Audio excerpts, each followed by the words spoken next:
Hello everybody, Dave Neal here, stand-up comic and host of Bachelor Nation News. In this video, Blake Horstmann blasts Bachelor ratings, and guess what? We have a sponsor today. It's Status Between Pro earbuds. I have them right here. I've been listening to these for the last month. You guys know I love good audio. More about them in a minute, but I want to get into what Blake had to say. Several different slides here. The first one, someone asked, did you watch last night's episode of The Bachelor? He said, I didn't. Totally forgot it was happening until yesterday morning. It just does not interest me anymore. I wish all the good things for Zach and the girls from this season. It almost feels icky to watch the show anymore, knowing what goes on behind the scenes. I always feel gross, and he should. Of course, he was made out to be a villain on a season where he really didn't do anything villainous, right? Everything, was done in good faith there, and he was, of course, made to be the bad guy, and through speaking out, he's overcome all that and lives his own life. But hey, not a bad choice for him to continue to talk about it on his social media. It drives traffic. So I'm going to share the demographics he shared, which shows the dip in the key segment that people look at for selling advertisements. Does this mean the show's coming to an end? Does this not account for Hulu streams? So much to discuss. I'm going to show that to you in a second, but I want to introduce you to Status Between Pro earbuds. Here, quick, watch this video. Today's sponsor of Bachelor Nation News is the Status Between Pro earbuds. These earbuds are a completely reimagined approach to acoustics, ergonomics, and industrial design. The branding is simple, no logos, just good sound. I could tell you about the professional grade speaker drives, Bluetooth technology, but honestly, the most impressive thing to me is the industry leading 12 hours of continuous playback in the earbuds with an additional 36 hours in the charging case. Not to mention the 4 external microphones which help deliver impeccable wireless call quality. Oh yeah, and they stay put in your ear. With multiple silicone fittings, they're customized and ready to roll with you on whatever adventure your day has in store. Chances are your partner is sick of you blasting my videos all day long, and I don't blame them. Tell them to buy you these earbuds. Use coupon code DaveNeal for 10% off your order. And thanks so much for Status Between Pro earbuds for sponsoring. 10% discount. Link in the bio, link in the description here if you want a discount on those earbuds. Okay, so let's get back to Blake. What did he say? He said, thought I would look up how last night did. This is like when you want to see how your ex is doing just to make sure you're doing better than them. You're like, all right, how's it going out there? Of course, Blake is one of the more outspoken people from the community. And he said, clearly not the only one that feels that way. It's crazy how everything else went up. So when you look at the key change in the demographic, his demographic, the demographic of the Bachelor season debut, got a 0.6 in the ratings from the key 18 to 49 demo.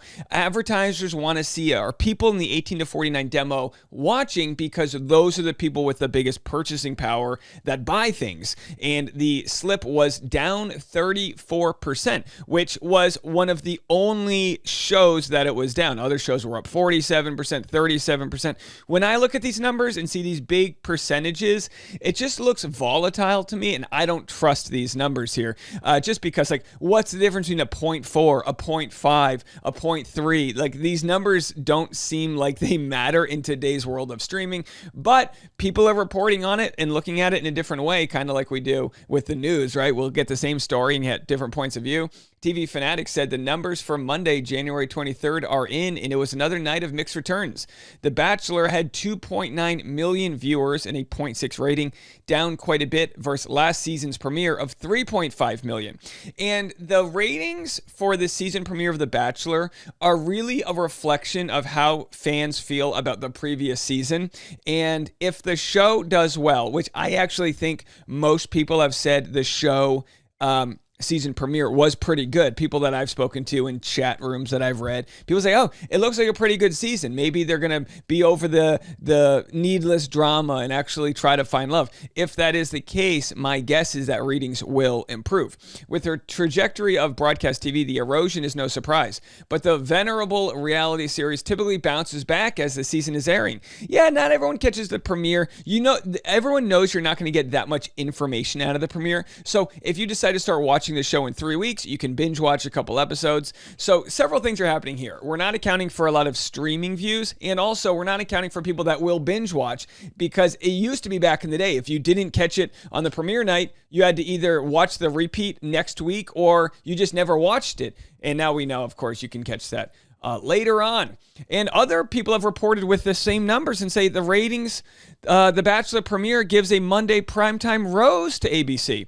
There were 3 million viewers who tuned in to watch Zach's embark on his journey for love. And of course, these viewers don't account the tons of people that watch through illegal streaming, which still watch advertising in a way. So they should count as impressions. It doesn't count the people that watch the next day and the loyalty that exists within the market. So it's not just the people that are watching, but how loyal that audience is. And as we know, women have a higher purchasing power, and the audience for my YouTube channel is about 92% women. So because of that, it's easy to see that, well, maybe it's not just that 3 million people watch, but maybe it's that 90% of them were women who make a lot of the household decisions and purchasing of the household, which might sound sexist and archaic, but that's what the numbers say. I started my career in advertising and worked in marketing, and this is what you study.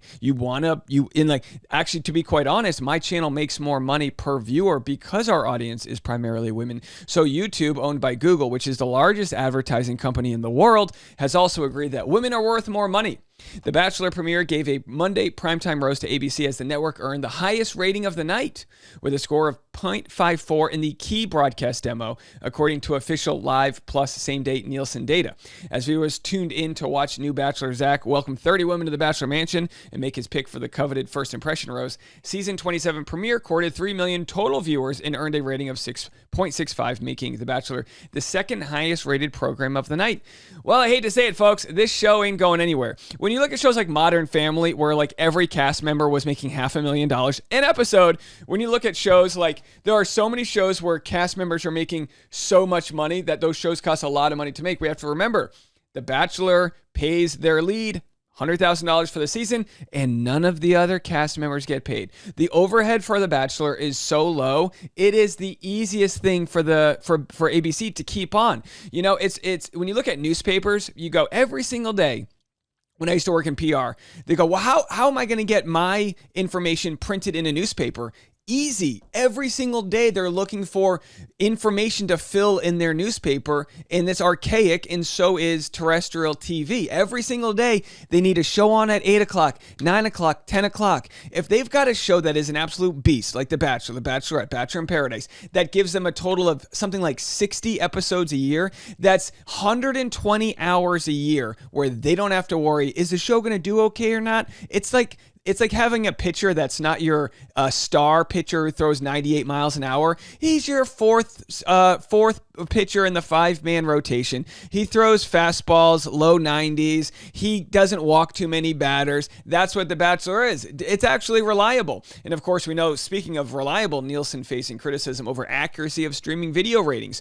So Nielsen's been dropped by a lot of people as the way to, it used to be Nielsen would literally either have a box in people's house to see what they were watching and then do a poll that way. But Nielsen has kind of been aged out. So the people that actually respond to phone calls to respond to what they're watching, it's just so archaic. So no one trusts it anyway. But not everyone loved the episode. Here's maybe both styles on TikTok sharing what they thought of the episode of The Bachelor.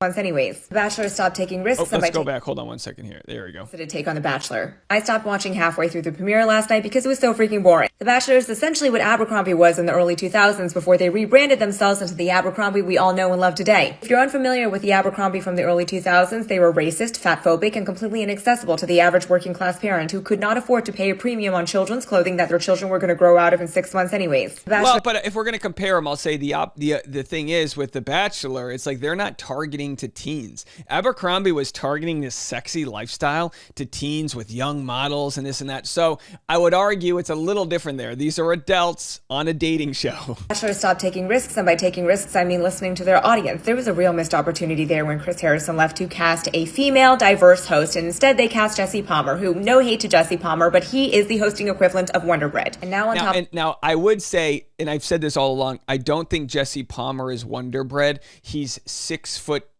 charismatic, former pro athlete, very, very good looking, and also has a great sense of humor. He's great on other shows he hosts, including live sports and that baking show. So I wouldn't call him Wonder Bread. The only comparison to Wonder Bread is, yes, his skin is white.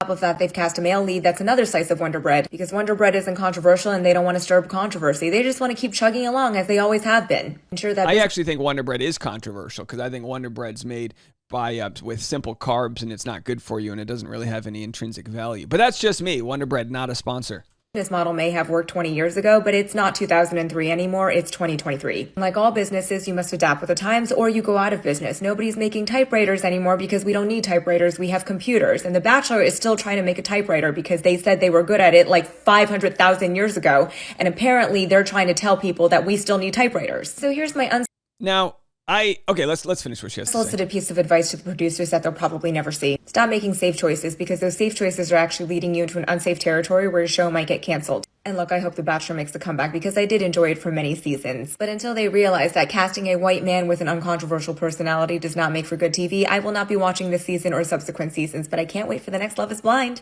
Here's my unsolicited. By the way, I wonder if like Love is Blind and other dating shows are like astroturfing these types of opinions. My thought here is, how can you say you love The Bachelor for many seasons when those seasons all had white people anyway? And I am not here defending a primarily white cast. I'm not. I'm just saying, I don't know. I don't know what goes into the producers' decisions for The Bachelor. I thought Rodney would have been a fantastic choice. We all love Rodney. Clearly, everyone on the beach loved Rodney. Maybe one day we'll get Rodney.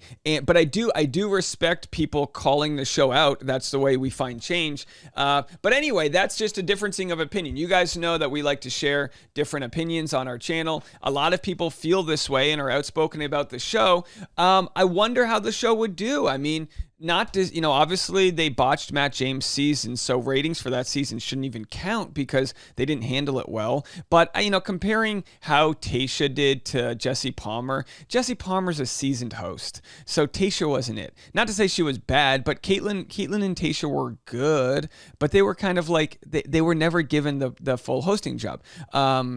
Maybe there should be a show called Finding the Host of The Bachelor, and there can be a whole tryout, and we can see all the different people reading from prompters. Wouldn't that be fun? I would literally watch that show if they've just got Nick Viall competing against Jesse Palmer, competing against Tayshia, and it's like a live, or not live, but it's like a show where like they go over reading from the teleprompter. Quick, the teleprompter cut out. You have to go to your notes, and they just like throw these curveballs. They throw like a glass of champagne on them as they're trying to do an interview. That would be fun, right? But I'll leave it to me to find some good content for them to make. All right, well, anyway, that's it for me. If you want to check out our sponsor, link in the comment section for Status Between Pro earbuds. I do have to say, you guys know me and I love good sound. These puppies are great, and I'm so glad they reached out to work with me, and we'll actually talk about them more on the vlog channel. But all right, folks, that's it for me. More content coming your way. We'll talk to you in a little bit.